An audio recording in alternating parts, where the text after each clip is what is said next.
সঞ্চিতা চক্রবর্তীর লেখা গল্প ছেলে খেলা।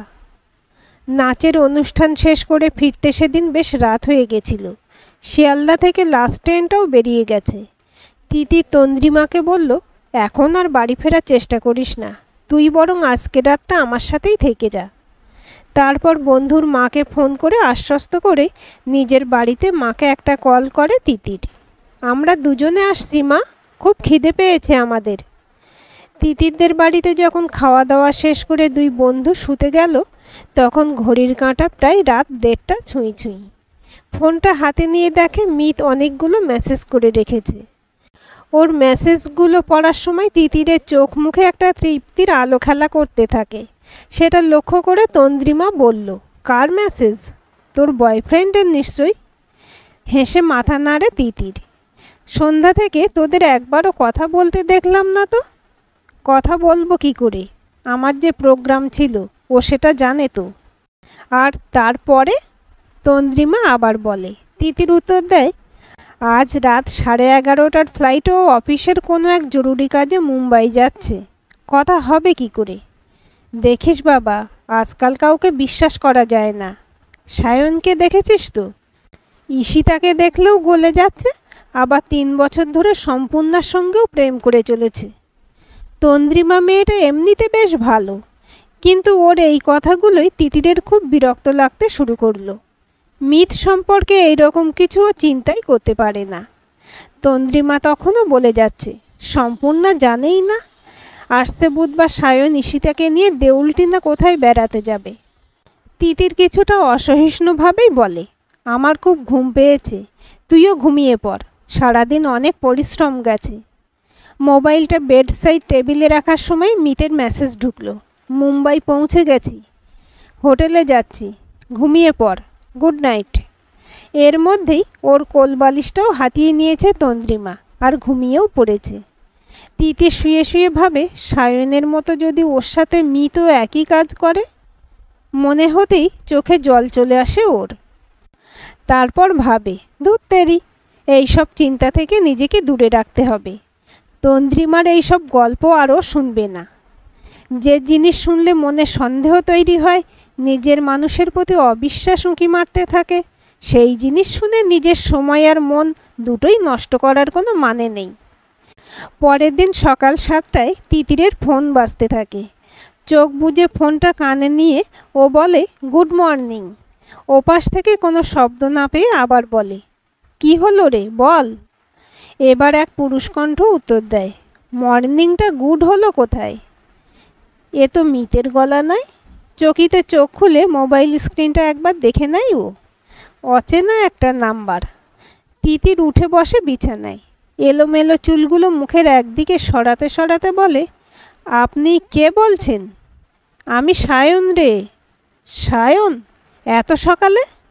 সায়নের নাম শুনে তন্দ্রিমাও উঠে এসেছে। ও ইশারায় জানতে চাইছে কি হয়েছে।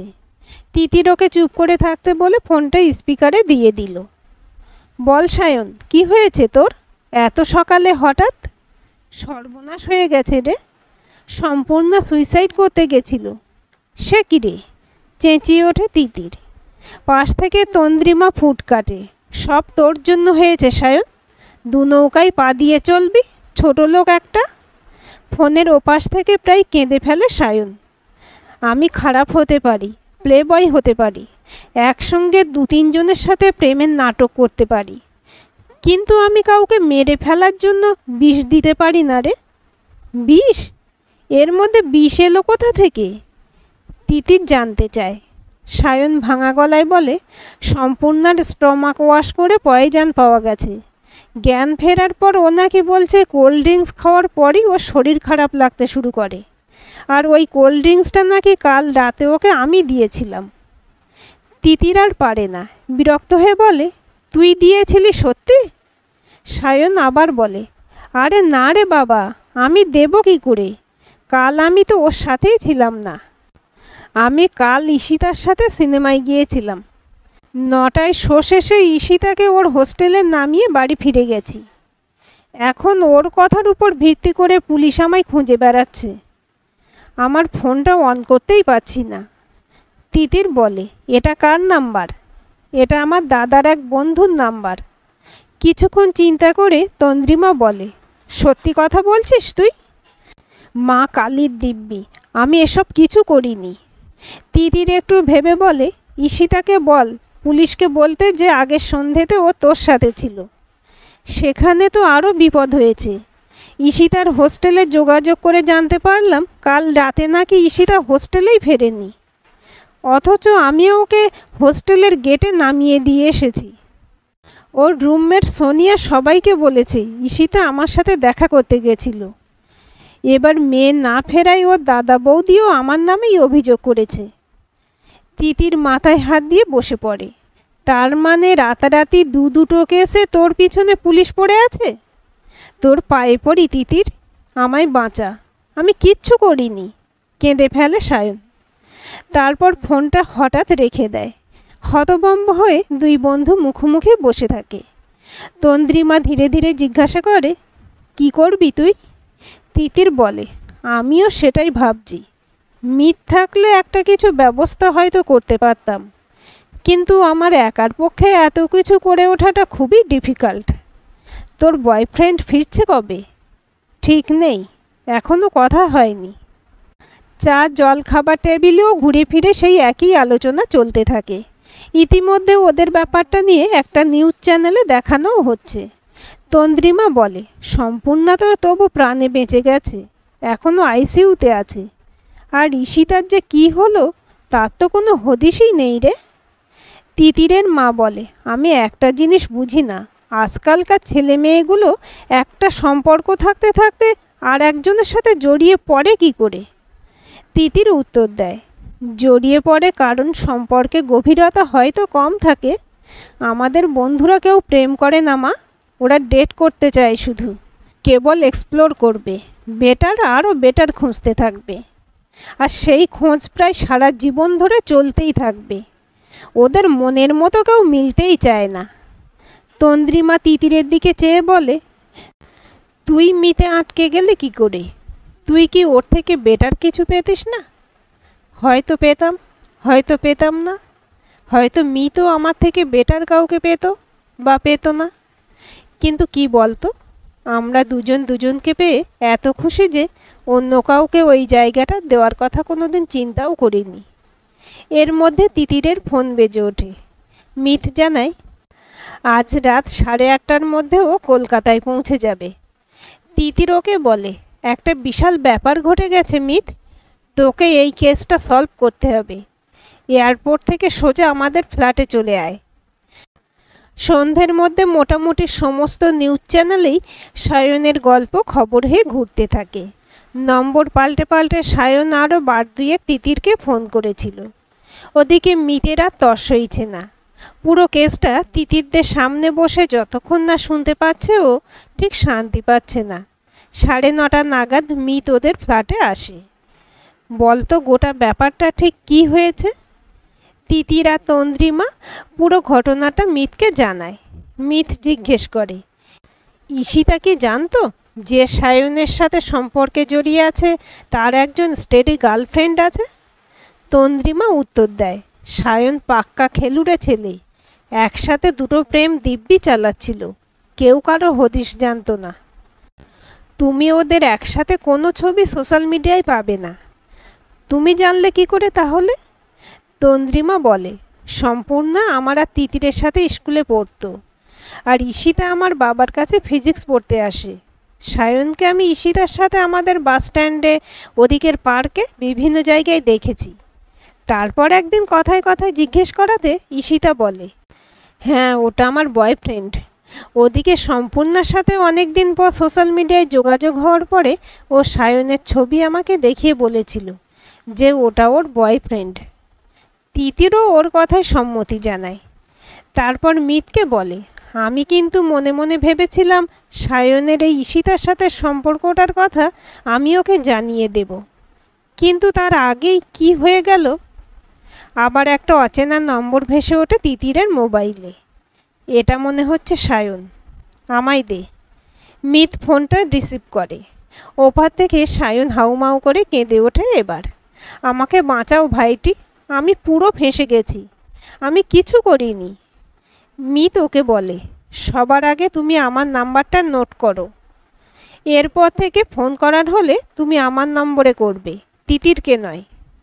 এবার বলো, তোমার সঙ্গে কোথায় দেখা করব? সায়ন আমতা আমতা করতে থাকে।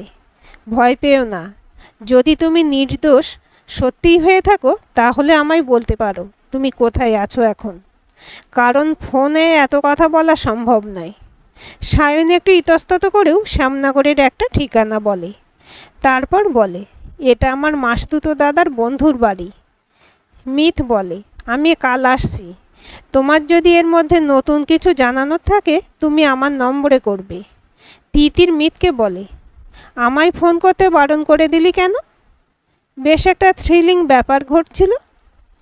মিত গম্ভীর স্বরে বলে, আর কোনো দুর্ঘটনা যদি ঘটে যেত, যদি ওই সম্পূর্ণা বা ঈশিতার মতো তোরও কিছু হয়ে যেত? আমরা কি এখনো শিওর যে সায়ন সত্যিই কিছু করেনি? তোকে নিয়ে কোনো রিস্ক আমি নিতে পারবো না, তাই ঢাল হিসেবে নিজেকেই আগে রাখলাম। ডিনার করে মিত ওদের বাড়ি থেকে বেরিয়ে নিচে নেমে আসে। ক্যাবের জন্য অপেক্ষা করার সময় তিতির বলে, চ্যানেলগুলো যা বলছে তোরও কি তাই মনে হয়? সায়ন সত্যি সত্যি দোষী? ও ঈশিতাকে সত্যিই মেরে ফেলে দিয়েছে কোথাও? মিত উত্তর দেয়, এত সাহস ওর হবে কিনা আমার সন্দেহ আছে। যে ছেলে সারা জীবন একটা মেয়েকেই ভালোবাসার দম দেখাতে পারে না, সে দুটো মেয়েকে মারার চেষ্টা করবে কি? দেখা যাক। মানুষের চরিত্র বড় জটিল রে।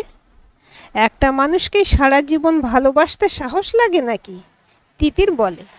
মিত ওর চোখে চোখ রেখে বলে, একটা সম্পর্ককে সফল করতে গেলে সাহস লাগে, ধৈর্য লাগে, আর অনেক স্যাক্রিফাইসও লাগে। প্রেমে পড়তে হয়তো বেশি সময় লাগে না, কিন্তু ওই নির্দিষ্ট মানুষটার প্রেমেই নতুন করে বারবার না পড়তে পারলে তার সঙ্গে সারা জীবন চলবে কি করে? এই যে প্রতি মুহূর্তে প্রতিদিন ওই নির্দিষ্ট একজনকে বেছে নেওয়া, বা গোটা পৃথিবীকে নিজের মতো করে বোঝানো যে আমার জন্য ওর থেকে ভালো আর কেউ হতেই পারে না, বা তাকে ভরসা করে এক পৃথিবীর লোকের মাঝে নিশ্চিন্তে ছেড়ে দেওয়া, যে যাই হোক, যত দূরেই সে থাকুক, যত মানুষের মধ্যেই সে থাকুক না কেন, সে আমারই রয়েছে। এতে সাহস লাগে না? মিতের ক্যাবটা বেরিয়ে যায়।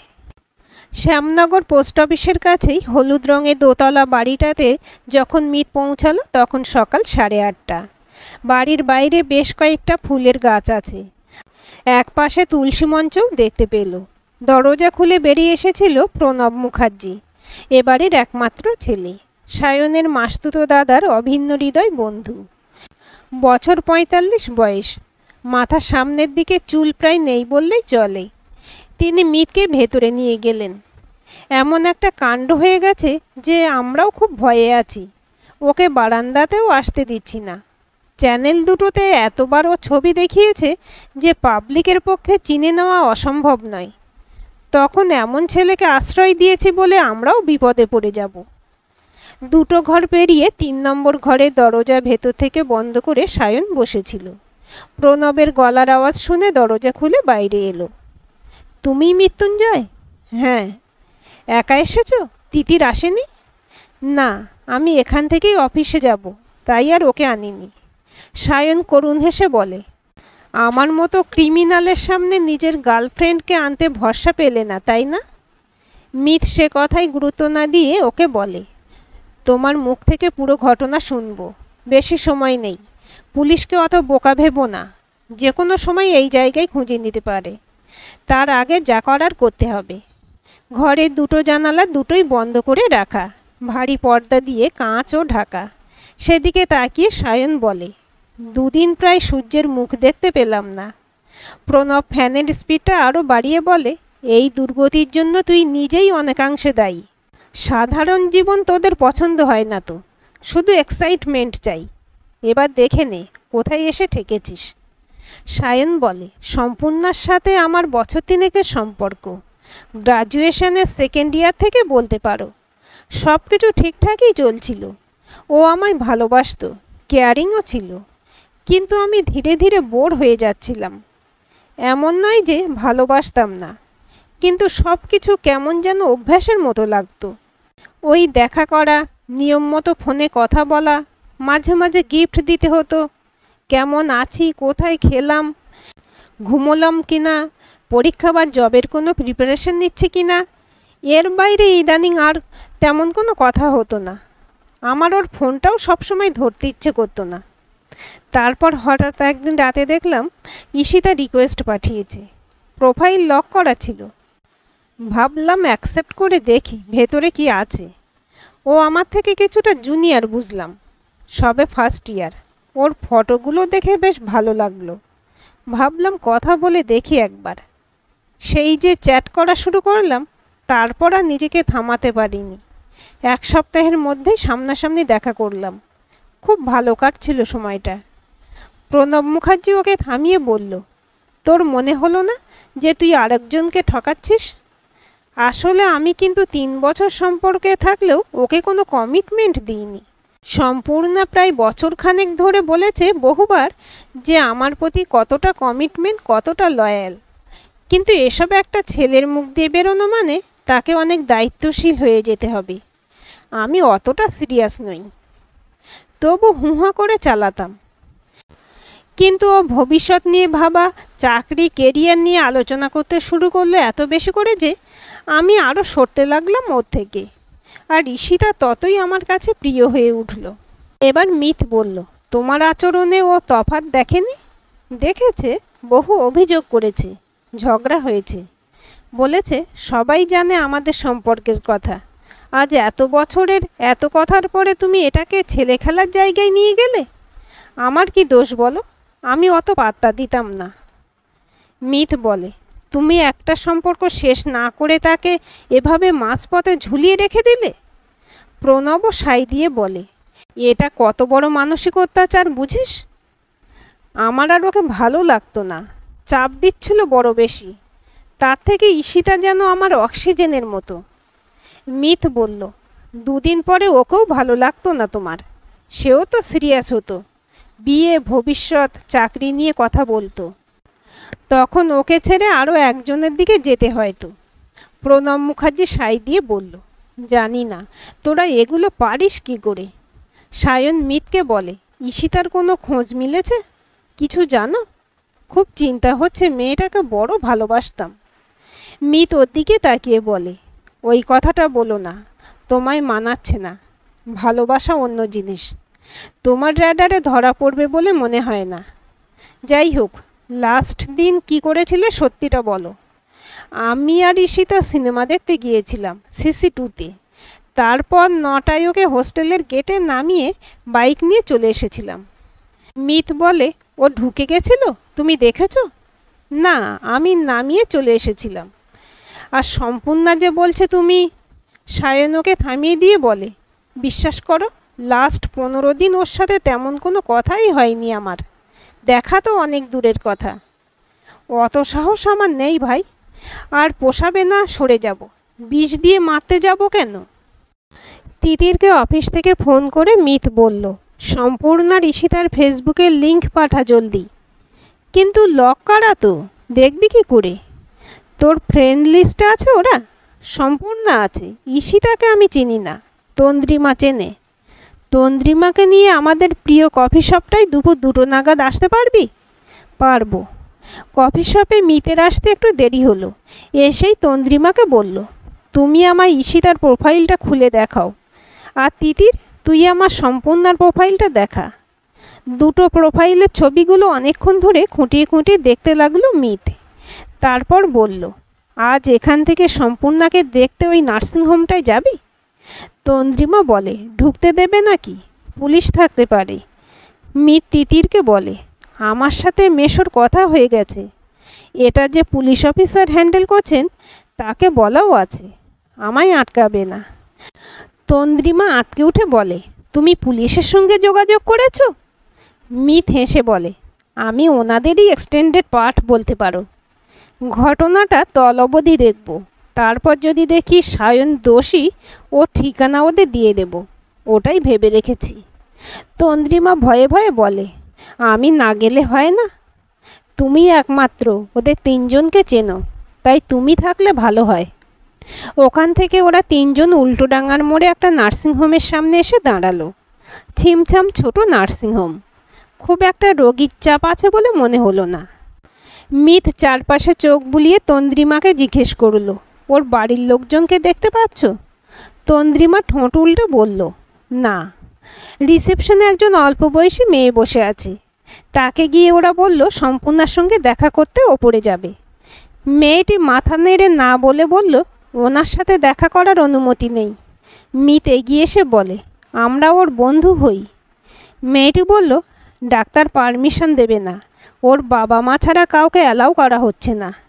মিত আবার বলল, কেমন আছেন উনি এখন? Critical condition. বুঝতে পারছেন না কেন? তন্দ্রিমা গিয়ে রিসেপশনে রাখা চেয়ারগুলোর একটাতে ধপ করে বসে পড়ল। এরা দেখা করতেই দেবে না। তিতিরও তন্দ্রিমার পাশে চেয়ারটায় গিয়ে বসে বলে উঠল, ইস, অবস্থা ভালো না, কি হবে বলতো?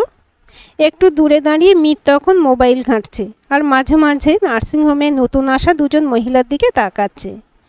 একসময় ওর ঠোঁটে আলতো হাসি ফুটে উঠল। তারপর ওদের কাছে গিয়ে বলল, চল এক রাউন্ড চা খাই, তারপর তন্দ্রিমাকে ওর বাড়ি যাওয়ার বাসে তুলে দিয়ে আমরা একটু অভিজিৎ মুখার্জির কাছে যাই। সে আবার কে? এই কেসের ইনভেস্টিগেশন অফিসার। আমরা চা খাবো না, মনটা একদম ঠিক নেই। ঠিক আছে, আমি একা খাই তবে। চা খেয়ে থানার দিকে যেতে যেতে তিতির বলল, আমাদের বন্ধুটার ওই রকম কন্ডিশন, আর তার মধ্যে তোর এখন চা খাওয়ার ইচ্ছে হলো? মিত ওর দিকে তাকিয়ে বলল, সবসময় বলি চোখ কান খোলা রাখতে, সেটা যদি রাখতিস তাহলে এই প্রশ্নটা আজ আমায় করতে হতো না। অভিজিৎ মিতের পূর্ব পরিচিত, এর আগে একটা কেসে ও ওনাকে সাহায্য করেছিল। অভিজিৎ মিতকে বলল, বহুত নটোরিয়াস ছেলে রে ভাই এই সায়ন, একবার শুধু মোবাইলটা অন করুক, ঠিক ধরে ফাটকে ঢোকাবো। মিত শান্তভাবে বলে, সম্পূর্ণা নাকি ভালো নেই? হ্যাঁ, মেয়েটার কন্ডিশন ভালো না একদম। তুমি শিওর? মানে? তিতির আর অভিজিৎ দুজনেই একসাথে চমকে ওঠে। অভিজিৎ বলে, ডাক্তার নিজে বলেছে আমায় কন্ডিশন মোটেই ভালো না, তাই জিজ্ঞাসাবাদ করা যাবে না এখন আর। মিত মুচকি হেসে বলে, আমায় একটা কথা বলো আগে, ওই মেয়েটির বাড়ির অর্থনৈতিক অবস্থা কেমন? তিতির বলে, ওরা আমাদের মতোই মধ্যবিত্ত পরিবার, কাকু রেলে চাকরি করতেন, মা টিচার। মিত আবার বলে, ওরা ক ভাই বোন? অভিজিৎ বলে, সেটাই খুব দুঃখের বিষয়, মেয়েটি ওর বাবা মার একমাত্র সন্তান। এক্স্যাক্টলি। সো বাবা মা দুজনেই ভালো চাকরি করেন, তাদের একমাত্র সন্তানের সুইসাইডাল অ্যাটেম্প্ট। যখন কন্ডিশন ক্রমশ খারাপ হচ্ছে তখন তাদের কীরকম আচরণ করা উচিত বলে তোমার মনে হয়? অভিজিৎ ওর দিকে স্থির দৃষ্টিতে তাকিয়ে থাকে, বলে, কি বলতে চাইছো বলো তো? উল্টোডাঙ্গার মোড় থেকে কাদাপাড়ার মোড়ের ওই সুপার স্পেশালিটি হসপিটাল কত দূর? বেশিক্ষণ নয়। আমি যতক্ষণ এই নার্সিংহোমটায় ছিলাম ওখানে কিন্তু দুটো ডেলিভারি কেস ছাড়া আর তেমন কাউকে আসতে দেখিনি, আর রোগীর সেরকম ভিড় আছে বলেও মনে হয় না। এই রকম একটা জায়গায় এত সিরিয়াস পেশেন্টকে কেউ ফেলে রাখে? আর পেশেন্ট যদি এতই সিরিয়াস হয় তাহলে তার বাবা মা বা অন্য আত্মীয় স্বজনরা কোথায়? কয়েকটা নিউজ চ্যানেলের রিপোর্টার ছাড়া আমি কিন্তু নার্সিংহোমের আশেপাশে কাউকে দেখতে পাইনি। তিতির বলে, তুই কি বলতে চাইছিস? তার মানে সম্পূর্ণার কন্ডিশন মোটেই অমন নয়? সম্ভবত তাই। অভিজিৎ বলে, তবে যে ডাক্তার ব্যানার্জি বললেন। টেবিলের উপর পড়ে থাকা পেপার ওয়েটটা ঘোরাতে ঘোরাতে মিত বলে, এই নার্সিংহোমের মালিক ত্রিদীপ ব্যানার্জি সম্ভবত সম্পূর্ণ রিলেটিভ হন। ব্যাপারটা বোঝাতে পারছে কি? তিতির বলে, তুই কি করে জানলি? চোখ কান খোলা রাখলে তুইও জানতে পারতিস, মিত উত্তর দেয়। নার্সিংহোমের ডাক্তারদের নামের লিস্টটা ভালো করে দেখেছিলি? ওই একই নামে আমি সম্পূর্ণ 2 বছর আগে করা একটা পোস্টে ট্যাগ করতে দেখেছি। ওটা বের করে সিকিউরিটিকে দেখাতেই সে বলেছে এটাই এই নার্সিংহোমের মালিক গাইনোকোলজিস্ট ডক্টর ত্রিদীপ ব্যানার্জির ছবি। অভিজিৎ মাথা নেড়ে সাই দিয়ে বলে, হ্যাঁ, ওটা ওনারই নার্সিংহোম। তারপর ভুরুকুঁচকে বলে, কিন্তু যে কোল্ড ড্রিঙ্কসের বোতল পেয়েছি সেটাই সত্যিই পয়জন ছিল। আর মোবাইলের লোকেশন বলছে সেদিন 9টা নাগাদ সম্পূর্ণার আর সায়নের মোবাইলের টাওয়ার এক জায়গায় ছিল। হ্যাঁ, এখনও কিছুটা জায়গায় ধোঁয়াশা রয়েছে বই কি, তবে সম্পূর্ণা যে সুইসাইড করতে যায়নি এ বিষয়ে আমি শিওর।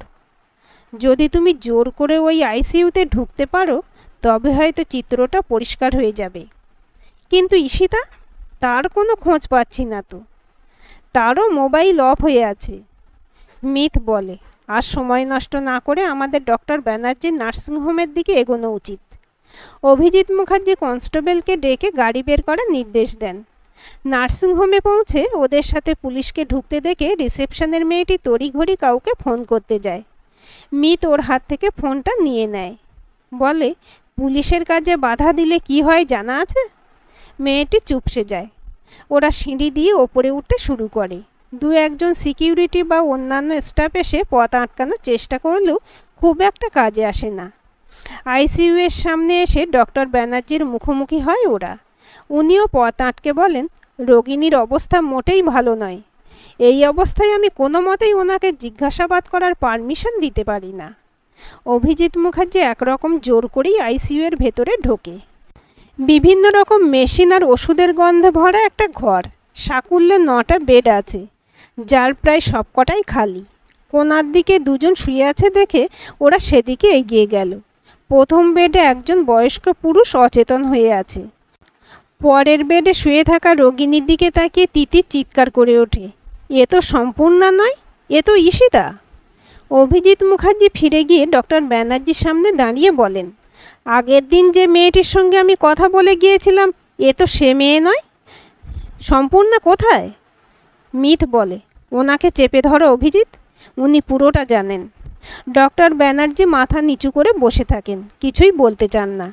মিথ বলে, তাহলে আমি বলছি, আপনি শুনতে থাকুন। খুব সম্ভবত বিষ সম্পূর্ণা খায়নি, বিষ পেটে গেছে ঈশিতার। এবার অবসন্ন ভঙ্গিতে মাথা হেলান ডাক্তারবাবু। ওই ছেলেটা দুটো মেয়েকে নিয়েই নাটক করছিল। প্রথমে বুঝতে না পারলেও সম্পূর্ণা ধীরে ধীরে টের পাচ্ছিল যে সায়নের জীবনে অন্য কেউ এসেছে। ও মেনে নিতে পারছিল না, খুব কষ্ট পাচ্ছিল। সায়ন দুজনের থেকে দুজনকে আড়ালে রাখত। এদিকে কলেজে বন্ধু সার্কেলে সবাই জানতো ও আর সায়ন কয়েক বছর পরে বিয়ে করবে। খুব সাবধানে দুটো প্রেম করতে থাকলেও সায়ন যেটা জানতে পারেনি সেটা হলো ঈশিতা ছিল সম্পূর্ণা জ্যাঠতুতো দাদা শালির বন্ধু। বিয়ে বাড়িতে ঈশিতা সায়নের সাথে ভিডিও কলে কথা বলার সময় সম্পূর্ণার চোখে পড়ে ব্যাপারটা। ও ধীরে ধীরে মানসিকভাবে ভেঙে পড়ে। সব সময় বলতো, আমি হেরে গেলাম, ওই মেয়েটা আমায় হারিয়ে দিল। শেষ একটা মাস ধরে সায়ন ওর সাথে প্রায় যোগাযোগ করতো না। ওদিকে ও ঈশিতার কাছে বহুবার বলতে চেয়েও বলতে পারেনি, ইগোতে লেগেছে হয়তো। কিন্তু ও যে এভাবে ওকে ফলো করছে আমরা কেউ বুঝতে পারিনি। ওরা সিনেমায় গেছে, ও হলের ভিতরে ঢুকে ওদের উপর নজর রেখেছে। নিজে স্কুটি নিয়ে ওদের ফলো করে হোস্টেল অবধি এসেছে। তারপর ওকে হোস্টেলের গেটে নামিয়ে চলে যাওয়ার সময় সায়ন ঈশিতাকে জড়িয়ে ধরে গুড নাইট বলতেই ও সব বোধ শক্তি লোপ পায়। সায়ন চলে যেতেই ও পিছন থেকে ঈশিতাকে ডাকে। ও যেহেতু ঈশিতাকে চিনত তাই এগিয়ে আসে। কিন্তু সম্পূর্ণা কিছুক্ষণ পরেই শরীর ভালো লাগছে না বলে প্রথমে ওষুধের দোকানে যায়। সেখানে মোবাইলে রেখে দেওয়া বাবার প্রেসক্রিপশন দেখিয়ে ঘুমের ওষুধ কেনে। তারপর সেগুলো মিথ বলে, তারপর ঈশিতাকে কোল্ড ড্রিঙ্কসে মিশিয়ে খাওয়ায়, তাই তো? হ্যাঁ, যতটা বুঝেছি নিজে কিছুটা খাওয়ার ভান করে বাকিটা ওকে খাওয়ায়। শেষের দিকে যখন আর চায়নি তখন মনে হয় জোর করেই মুখে ঢেলে দেয়। আমি যখন ওকে দেখি তখন ও ওর মধ্যে ছিল না। কিন্তু আপনি এসবের মধ্যে ঢুকলেন কি করে? আমি তখন গাড়ি নিয়ে নার্সিংহোম থেকে ফিরছিলাম। ওই আধো অন্ধকার রাস্তায় সম্পূর্ণাকে অস্বাভাবিক আচরণ করতে দেখি, আর ঈশিতাও বেহুঁশ তখন। দুজনকে নিয়ে আবার ফিরে আসি এখানে। সম্পূর্ণা থেকে সব জেনে ঈশিতার স্টোমাক ওয়াশ করি। আমি ঈশিতাকে চিনতাম না। রাতেই ওর দাদা বৌদি মিসিং ডায়েরি করে দেন। এদিকে সম্পূর্ণা এতই প্রতিহিংসাপরায়ণ হয়ে উঠেছিল যে বন্ধু বান্ধবদের কয়েকজনকে মেসেজ করে যে বিষ খাওয়ানো কোল্ড ড্রিঙ্কস খাইয়ে সায়ন ওকে মারার চেষ্টা করছে। বন্ধুদের কাছে মেসেজ যায় ওর বাবা মায়ের জবানিতে। তারাও পুলিশে খবর দেয়। সব মিলিয়ে পরিস্থিতি হাতের বাইরে চলে যায়। আমিও আর সামলাতে পারছিলাম না। মিডিয়া ঢুকে গিয়ে আরও ঘেঁটে গেছিল। ওর মা মাসি এইসব চেপে রাখতে বলেছিল। ঈশিতার জ্ঞান ঠিকমতো এলে কিছু একটা করতাম হয়তো। তবে ও দাদা বৌদিকে খবর দিয়েছি। মেয়েটির মা বাবা নেই। আত্মীয় স্বজন মিলে ও দাদা বৌদির হাতে পায়ে ধরে চুপ করানো গেছে আপাতত। জেনেই করুক আর না জেনেই করুক, স্বাভাবিক অবস্থাতেই করুক আর মানসিক বিকৃতির জন্যই করুক, ও তো আসলে বিষ দিয়ে আর একজনকে মারতে গিয়েছিল। তাই ঘরের মেয়েকে বাঁচানোর জন্য এটুকু মিথ্যার আশ্রয় আমাদের নিতেই হয়েছে। ওকে দেখবেন বলছিলেন তো, চলুন দেখাচ্ছি। তিতিটা ভেতরে ঢুকে দেখে একটা ঘরে সম্পূর্ণ শুয়ে ঘুমোচ্ছে, হাত পা দড়ি দিয়ে খাটের সঙ্গে বাঁধা। তিতিরের চোখে জল চলে আসে। পরের দিন মিত আর অভিজিৎ মুখার্জি সায়নকে এই নার্সিংহোমে নিয়ে আসে। ওকে মিত বলে, সম্পর্ক নিয়ে ছেলে খেলা করতে করতে দুটো জীবনকে তুমি কোথায় এনে দাঁড় করিয়েছ দেখো। একজন হয়তো সুস্থ হয়ে যাবে, কিছুটা সময় লাগবে। আর একজনের মনে তুমি এত বড় আঘাত দিয়েছ যে সে সাধারণ জগৎ থেকে বিচ্ছিন্ন হয়ে অনেক দূরে সরে গেছে। আদৌ আর কোনো দিন ফিরতে পারবে কিনা ঠিক নেই। মিত বলে চলে, আইন তোমার জন্য কোনো শাস্তির ব্যবস্থা করবে কিনা আমি জানি না, তবে জীবনে তোমাকে এর উপযুক্ত মূল্য চোকাতে হবে।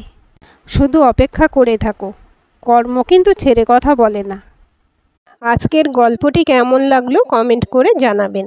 ভালো লাগলে লাইক হাইপ শেয়ার করবেন আর চ্যানেলটি সাবস্ক্রাইব করে বেল আইকনটি ক্লিক করে রাখতে ভুলবেন না।